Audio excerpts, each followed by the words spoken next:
Hello students welcome back to my YouTube channel और आज आमी शिकिम मगनियार नाমৰ পাঠটোৰ সকলোবোৰ প্ৰশ্ন উত্তৰ সো দেৰি নকৰি সোনকালে বলা ভিডিঅ'টো ষ্টাৰ্ট কৰো সো फ्रेंड्स মই কথা এটা ক'ব বিচাৰিছো যে মোৰ প্ৰবলেম এটা হৈছে সো মই কৰ 5টা প্ৰশ্ন আৰু খৰ 5টা প্ৰশ্ন মই এনেকৈ বহিত লিখি পেলাই তোমালোকৰ ওচৰত থৈছো সো তোমালোকে কিতাপৰ পৰা ভালকে চাই লিখি ল'ব পাৰিবা क्वेश्चनবোৰ মানে ভালকে চাই ল'ব পাৰিবা সো প্ৰশ্নটো হৈছে অসমীয়া সাহিত্যত প্ৰথম কথা কবিতা ৰচনা কৰা কবিগৰাকী কোন এনসাৰ হৈছে যতীন্দ্ৰনাথ দুৱৰা সেকেন্ড প্ৰশ্নটো হৈছে কবি যতীন্দ্ৰনাথ দুৱৰাৰ জন্ম কিমান চনত হৈছিল কবি যতীন্দ্ৰনাথ দুৱৰাৰ জন্ম 1892 চনত হৈছিল 3 নম্বৰ প্ৰশ্নটো হৈছে যতীন্দ্ৰনাথ দুৱৰাক কি কবি বুলি কোৱা হয় যতীন্দ্ৰনাথ দুৱৰাক বনফুলৰ কবি বুলি কোৱা হয় উমৰ তীৰ্থ পুথিখন কোনখন পুথিৰ ভাৱানুবাদ উমৰ তীৰ্থ পুথিখন ৰুবায়ত পুথিৰ ভাৱানুবাদ যতীন্দ্ৰনাথ দুৱৰাই কোনখন কাব্যগ্ৰন্থৰ বাবে সাহিত্য একাডেমী বঁটা লাভ কৰিছিল যতীন্দ্ৰনাথ দুৱৰাই বনফুল নামৰ কাব্যগ্ৰন্থখনৰ বাবে সাহিত্য একাডেমী বঁটা লাভ কৰিছিল সো फ्रेंड्स আমাৰ কৰ 5টা প্ৰশ্ন হৈছে এতিয়া আমি খৰ 5টা প্ৰশ্ন পঢ়িম কথা কবিতা বুলিলে কি বুজা আৰু ইয়াৰ দুটা বৈশিষ্ট্য লিখা সো এনসাৰটো হৈছে কোনো আবেদনশীল পৰিস্থিতিক বিষয়বস্তু হিচাপে লৈ কাব্য ভাৱানুৰঞ্জিত গদ্যত লিখা ৰচনাই হ'ল কথা কবিতা আৰু ইয়াৰ দুটা বৈশিষ্ট্য হৈছে ই চিত্ৰধৰ্মিতাৰ ওপৰত প্ৰতিষ্ঠিত আৰু ইয়াৰ ভাৱেই প্ৰধান বস্তু আৰু ইয়াত ইতিমাত্ৰ কেন্দ্ৰীয় ভাৱ থাকে সো সেকেন্ড প্ৰশ্ন হৈছে কবিতা আৰু কথা কবিতাৰ মাজত কি কি পাৰ্থক্য আছে তো কবিতা দ্বন্দ্ববদ্ধ ৰচনা আনহাতে গদ্যৰ অবয়বত লিখা কথা কবিতাত দ্বন্দ্বৰ কোনো প্ৰাসংগিকতা নাই কবিতা বুদ্ধিনিষ্ঠ অভিভক্তিমূলক প্ৰতীকধৰ্মী আনহাতে কথা কবিতা অনুভূতিমূলক সহজবোধ্য আৰু কল্পনাপূৰ্ণ কবিতাত মগজুক প্ৰাধান্য দিয়া হয় আনহাতে কথা কবিতাত হিয়াৰ মনোভাৱকে প্ৰাধান্য হিচাপে লৈ লক্ষ্য কৰা যায় উমৰ খায়ান কোন আৰু তেওঁৰ ৰচনা কৰা পুথি এখনৰ নাম লিখা উমৰ খায়ান হ'ল এগৰাকী ফাৰ্চী সুফী কবি আৰু তেওঁ ৰচনা কৰা পুথিখনৰ নাম হ'ল ৰুবায়ত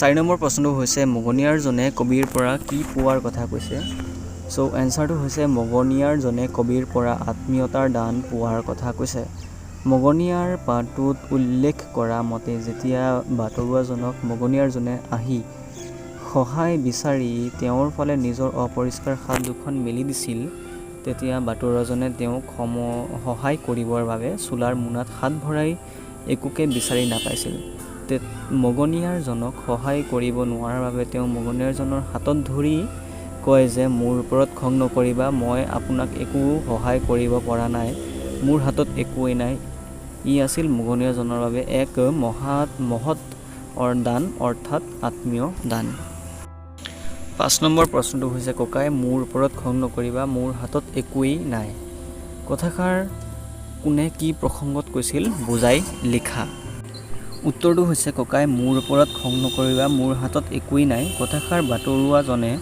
মগনিয়াৰ জনক কৈছিল কিয়নো যেতিয়া মগনিয়াৰ জনে বাটৰুৱাজনৰ ওচৰত সহায়ৰ হাত বিচাৰি আহিছিল তেতিয়া বাটৰুৱাজনে নিজৰ চুলাৰ মোনাত হাত ভৰাই বা সোমোৱাই একো নোপোৱাত তেওঁ উক্ত কথাষাৰ মগনিয়াৰ জনৰ আগত ব্যক্ত কৰিছিল বা কৈছিল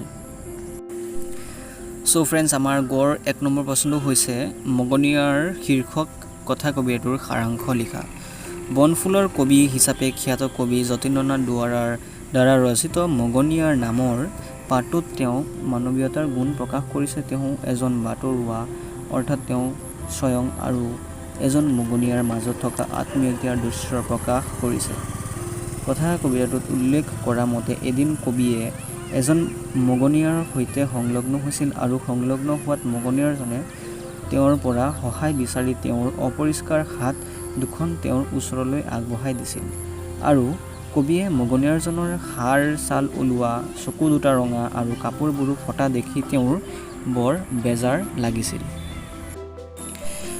আৰু সহায় কৰিবৰ কাৰণে তেওঁৰ চুলাৰ মোনাত হাত ভৰাই একোৱেই নাপাইছিল সেই সময়ত কবিৰ লগত একো এটাই নাছিল। তেতিয়া কবিয়ে মগনিয়াৰজনৰ হাত দুখনক সাৱটি ধৰি তেওঁ কৈছিল যে ককাই মোৰ ওপৰত খং নকৰিবা, মোৰ হাতত একোৱেই নাই।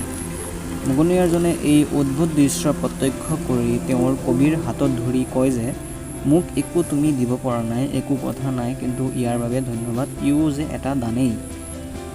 এই কথা কবিতা ফাঁকিত এক সুন্দৰ আত্মীয়তাৰ দৃশ্য প্ৰকাশ পাইছে। যতীন্দ্ৰনাথ দুৱৰাৰ সাহিত্য কৃতিৰ এটি চমু পৰিচয় লিখা। 1892 চনত শিৱসাগৰত আমোলাপট্টিত যতীন্দ্ৰনাথ দুৱৰাৰ জন্ম হয় আৰু 1909 চনত তেওঁ শিৱসাগৰত চৰকাৰী উচ্চ ইংৰাজী বিদ্যালয়ৰ পৰা তেওঁ প্ৰৱেশিকা পৰীক্ষাত উত্তীৰ্ণ হয় আৰু উচ্চ শিক্ষাৰ বাবে তেওঁ গুৱাহাটী কটন কলেজত ভৰ্তি হয় যদিও কলিকতাত স্কটিছ চাৰ্চ কলেজৰ পৰা তেওঁ BA পাছ কৰে। তাৰ পিছত MA আৰু আইন শিক্ষা আধাতে ত্যাগ কৰি তেওঁ শিৱসাগৰলৈ উভতি আহে। ডিব্ৰুগড় জৰ্জ ইনষ্টিটিউচনত তেওঁ পোনপ্ৰথমবাৰৰ বাবে শিক্ষকতা কৰিবলৈ লয়। তাৰ পিছত স্কটিছ চাৰ্চ কলেজিয়েট স্কুলত তেওঁ বহু বছৰ শিক্ষকতা কৰে। কিছুদিন তেওঁ কলিকতা বিশ্ববিদ্যালয়ৰ MA শ্ৰেণীতো অংশকালীন অংশধাৰক হিচাপে তেখেতে কাম কৰিছিল। চাকৰি অৱস্থাৰ পৰাই তেওঁ ৰচনা কৰা কথা পুথি কেইখন হৈছে উমৰ-তীৰ্থ, আপোন সুৰ, বনফুল, মৰমৰ সুৰ। তেওঁৰ একমাত্ৰ কবিতা পুথি আছিল কথা কবিতা আৰু বনফুল কবিতা পুথিৰ বাবেই তেওঁ সাহিত্য অকাডেমী বঁটা লাভ কৰে। আৰু তেৱেই সাহিত্য অকাডেমী বঁটা লাভ কৰা প্ৰথমজন অসমীয়া।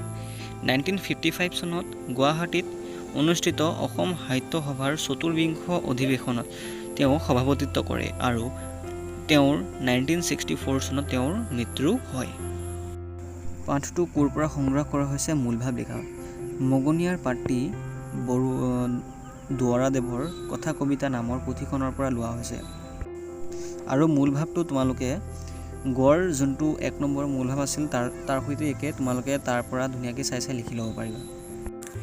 মগনিয়াৰ পাঠটিৰ কবি আৰু মগনিয়াৰজনৰ মাজত হোৱা কথা বতৰাবোৰ নিজৰ ভাষাত বুজাই লিখা।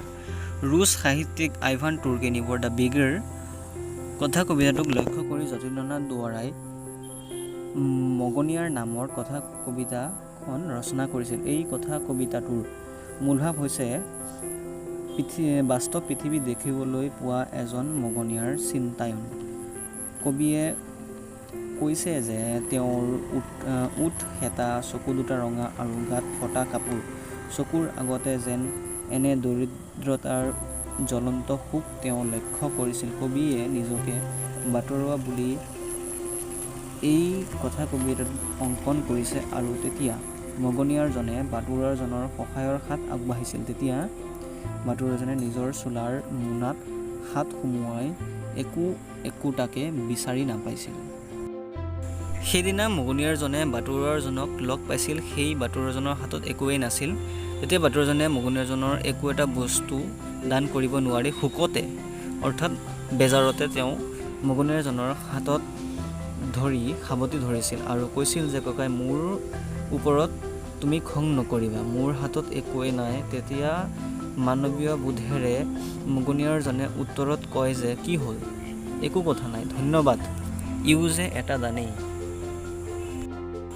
এনেকৈ কোৱাত কবিয়েও বুজি পায় যে তেওঁ তেওঁৰ লগৰীয়াৰ পৰা দান পালে। চ' ফ্ৰেণ্ডছ, আমাৰ গড় 2 নম্বৰ প্ৰশ্নটো আছিল যে মগনিয়াৰ পাঠটোত কথা কবিতাৰ কি লক্ষণ ধৰা পৰিছে। চ' মগনিয়াৰ নামৰ কথা কবিতাটো বনফুলৰ কবি যতীন্দ্ৰনাথ দুৱৰাই ৰচনা কৰা কথা কবিতা নামৰ পুথিখনৰ পৰা সংগ্ৰহ কৰা হৈছে। কথা কবিতাৰ প্ৰায়বোৰ লক্ষণেই মগনিয়াৰ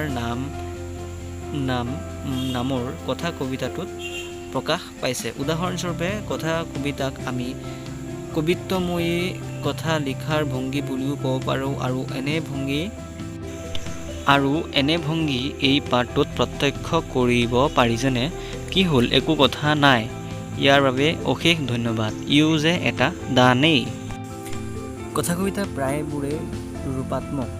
মগনিয়াৰ কথা কবিতাটো ৰূপকৰ সমাৱেশ ঘটিছে। যেনে টকা পইচা, ঘড়ী, ৰুমাল আদি শব্দবোৰক ৰূপক শব্দ হিচাপে ব্যৱহাৰ কৰা হয় য'ত ঘড়ীৰ সময় আৰু ৰুমালৰ দ্বাৰা দুখ বিষাদ আঁতৰোৱাৰ যি এক উপাদান তাকে বুজোৱা হৈছে। চ' কথা কবিতাৰ আন এক বৈশিষ্ট্য হৈছে চিত্ৰধৰ্মিতা।